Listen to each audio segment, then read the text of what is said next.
अगर आप जन अनुशासन पखवाड़े में बेवजह सड़कों पर नजर आ रहे हैं तो ये खबर आपको सचेत करने के लिए है। 2 दिन पहले बेवजह घूम रहे 34 लोगों को प्रेरणा नशा मुक्ति केंद्र में क्वारंटीन किया गया था। इनमें से आदर्श नगर निवासी एक युवक की तबीयत खराब होने पर उसे हॉस्पिटल में भर्ती करवाया गया था। शेष 33 लोगों के कल सुबह कोरोना जांच रिपोर्ट हेतु सैंपल लिए गए थे। सूत्रों के अनुसार उनमें से 14 लोगों की रिपोर्ट कोरोना पॉजिटिव आई है। 7 लोगों के रिपीट सैंपल मांगे गए हैं। 12 की RT-PCR रिपोर्ट नेगेटिव आई है।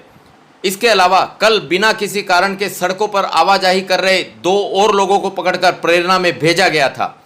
अब प्रेरणा में 9 जने क्वारंटीन हैं। 7 वह जिनकी रिपीट सैंपलिंग होगी, 2 अन्य की भी इनके साथ ही सैंपल लिए जाएंगे। पॉजिटिव आए 14 को हॉस्पिटल भिजवा दिया गया और नेगेटिव आए लोगों को निर्देश व चेतावनी देकर उनके घर पर। आपको भी अगर बेवजह घूमने का शौक है तो इसे देखकर अपनी आदत सुधार लीजिए, नहीं तो आपको भी यहाँ क्वारंटीन होना पड़ सकता है।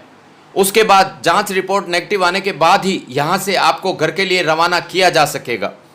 सोचनीय बात यह है कि इस प्रकार बेवजह घूम रहे लोगों के पॉजिटिव आने के बाद उनके परिवार वालों पर क्या गुजर रही होगी। बेवजह घूमना उनके लिए कितना महंगा और परेशानी वाला साबित हुआ। पहले प्रेरणा नशा मुक्ति केंद्र में क्वारंटीन, फिर सैंपलिंग, फिर रिपोर्ट पॉजिटिव और आखिर में अस्पताल की शरण। फायर ऑफिसर गौतम लाल ने बताया कि पुरानी आबादी डिस्पेंसरी, कोर्ट के पीछे की रोड, कल्याण भूमि को सैनिटाइज करने के बाद गाड़ी प्रेरणा नशा मुक्ति केंद्र को भी सैनिटाइज करके आएगी।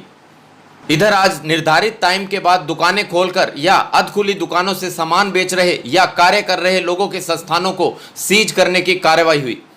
पुलिस व नगर परिषद की संयुक्त टीम ने कई दुकानों को सीज कर उनके 2-2 हजार के चालान भी काटे।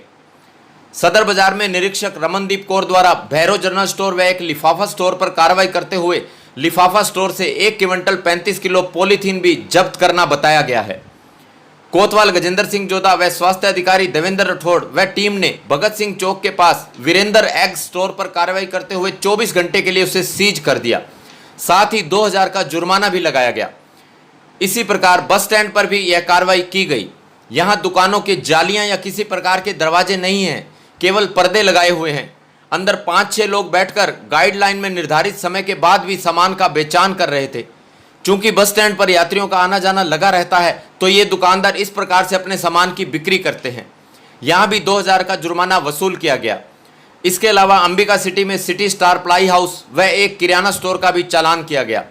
रामलीला मैदान के पास कैंची धार हाउस का भी चालान किया गया। समाचार प्रसारित किए जाने तक यह कार्रवाई जारी थी। ऐसी और खबरों की जानकारी के लिए हमारे चैनल से जुड़े रहिए और इसे सब्सक्राइब करने के बाद बेल आइकन को पुश कीजिए।